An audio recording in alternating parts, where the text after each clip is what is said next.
Wonderful. Well, thank you all so much for joining us today for the art of subtle rebranding during transition. So today we're going to be talking about ways to revitalize, recharge, and rebrand your business, not with a loud, expensive, formal relaunch, but rather with strategic whispers of change through subtle rebranding efforts. And if you have any questions at all, please feel free to go ahead at any time during the presentation and write them in the chat, and I will try to get to as many of them as I can throughout the presentation. And definitely at the end, we'll have some time for Q&A. So before we begin, let me just give you a brief introduction about myself and my business. My name's Marlynn Schotland. I'm the owner of Bliss, which is a graphic design and communication strategy studio here in beautiful Portland, Oregon. I'm also the president of the new Portland chapter of Femfessionals, which is a national organization dedicated to innovatively connecting ambitious women. So like most of you here on the webinar today, I'm a small business owner, and I have been for the past 7 years. And in that 7 years, I have had the privilege of being able to coach and consult a lot of business entrepreneurs such as yourselves. And my own businesses, in fact, have gone through quite a bit of transitions throughout the years. So I can relate to much of what some of you are going through. And I'm always happy to share what has worked for me and what has worked for my clients. The webinar today will be just long enough to cover a basic overview of some of the things to keep in mind when you're rebranding through transition.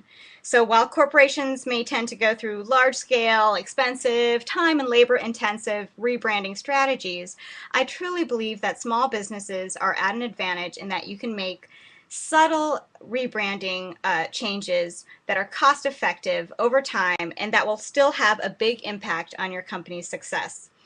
So what I mean by subtle rebranding is that you can do either all of the items that we're going to talk about here today and do it either all at once, all over a span of time, or you may, depending on your personal business needs, decide to just do one or two of the strategies that we're going to talk about here today.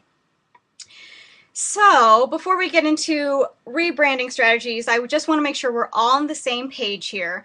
And when I'm talking about branding, know that branding is more than just your logo. It's a combination of your content, graphics, and your culture. So essentially, your brand is what people think, say, and feel about your business. And if there is one thing for sure about entrepreneurship, it is that change and growth are inevitable.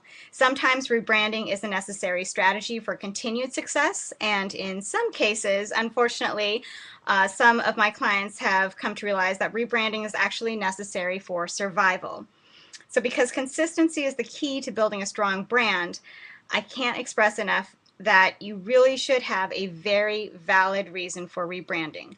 So some of the reasons that are pretty valid for having a rebrand are listed on your screen there. I'll go through just a few of them that tend to be very commonplace among small businesses that I work with. So for instance, the ones in the middle there, changing products or services, changing target audience, marketplace changes and trends, and changing economic climate. Those four tend to go hand in hand, and I can actually use my own business as a great case study in this for rebranding. So when I first launched my business in 2005, it actually went under the name of Bliss. I focused on handcrafted wedding and event invitations, baby announcements, that kind of thing.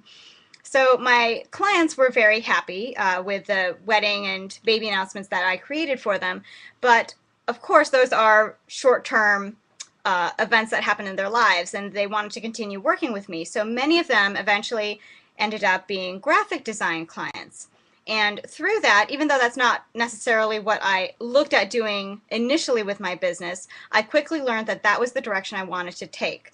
So that meant I needed to rebrand and change my target audience. And I know that some of you who are on this webinar today, that's what you're looking at. You're looking at possibly changing your target audience. And in fact, many solopreneurs that I work with fall into this category. Maybe you started out catering to people who were willing to pay less for your product, or maybe just needed a very basic version of your services. But now you're more established and maybe you're more in demand and you want to target a higher paying customer. and there's absolutely nothing wrong with that. Or maybe you used to target new business owners, and now you want to target corporations as clients. So changing your target audience is definitely a common reason for small businesses rebranding. And again, that tends to go hand in hand also with marketplace changes, since competition can also come into play there. You always need to stay, of course, we all know, one step ahead of the competition. The last couple listed there tend to happen more with large corporations. For instance, Philip Morris rebranded to get away from the stigma of being the cancer conduit, so they changed their brand and name. AIG is another popular one that most of us are familiar with. They rebranded after the big financial collapse. So sometimes, usually it's corporations, but sometimes small businesses also need to create distance from a failing brand or do damage control. Maybe they experience a PR blunder or have product failures, and the correlation between a negative image and their business is just too great of a risk to continue on with the same identity. So these are all some of the main reasons for rebranding. Now let's go into the elements of rebranding that we're going to talk about here today. This is your checklist. We're going to start out by talking about mission and values, content, design, social media, and last but certainly not least, people. And as I mentioned earlier, you may decide just based on your business needs and strategies to go through all of these rebranding strategies, or you may decide you just need to change your content, or you just need to change your design, or maybe you want to revamp your mission and values now and then go into changing your content and design later. Part of the beauty of running a small business is that we are definitely much more agile. We're very flexible. We can turn things on a dime compared to corporations. So when it comes to subtle rebranding, we are all at the advantage there, being small business owners. So let's start out by talking about mission and values. Carefully craft your new mission and values. Oh, it came out a little differently on this screen than it is on mine.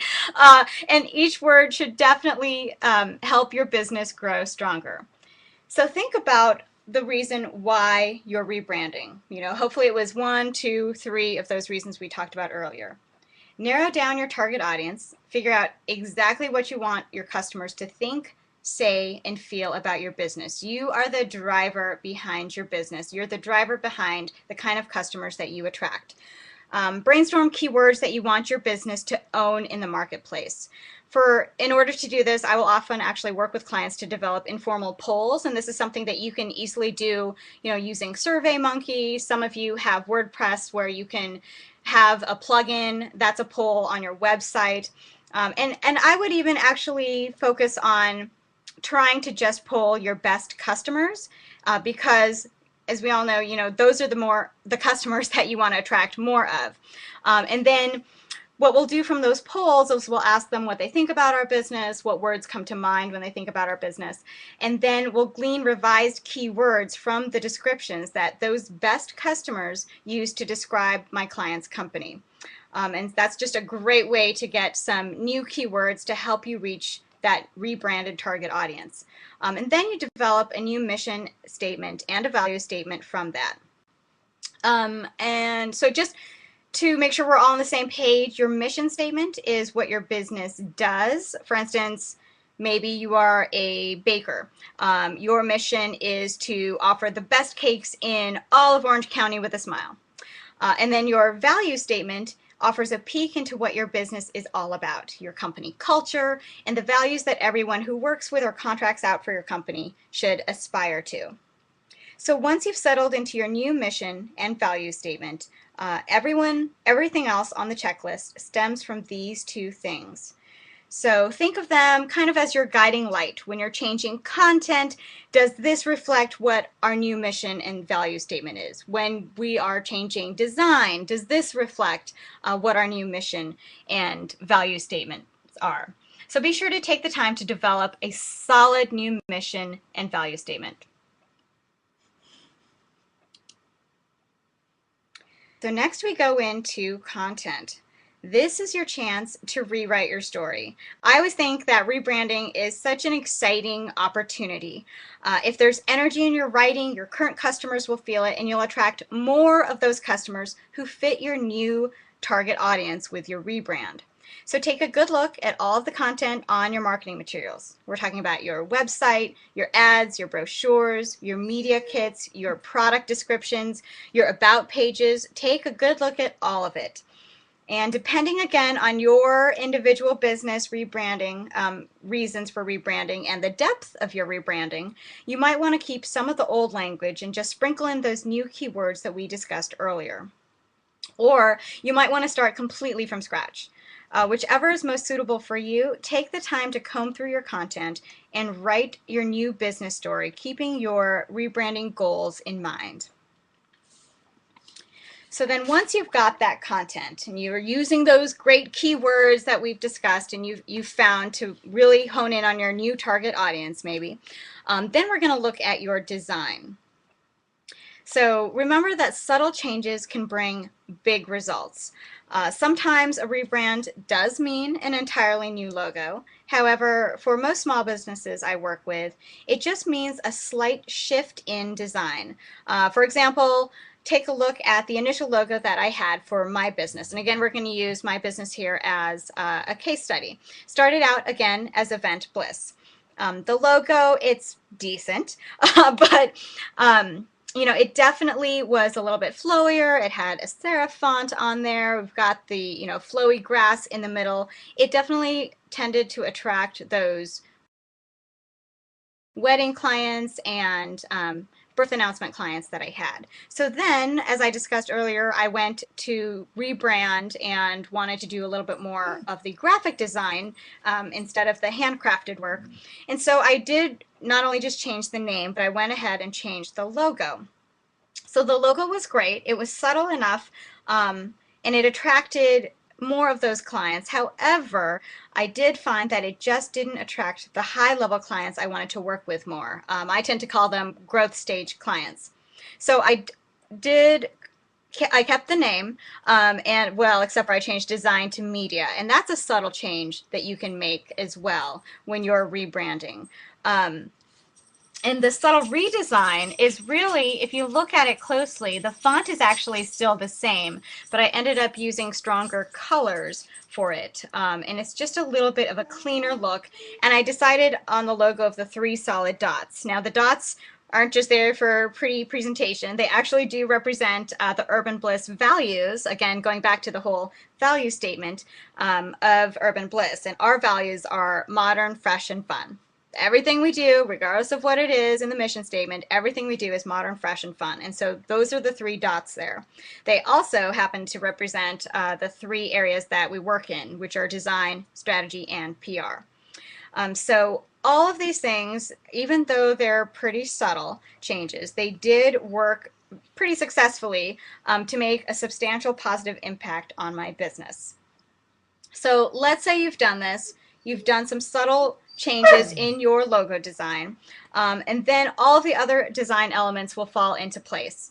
For instance, your business cards, then it's time to look at the ads that you have out there. You definitely want to make sure that when you're doing a rebrand, that all of the imagery is consistent out there.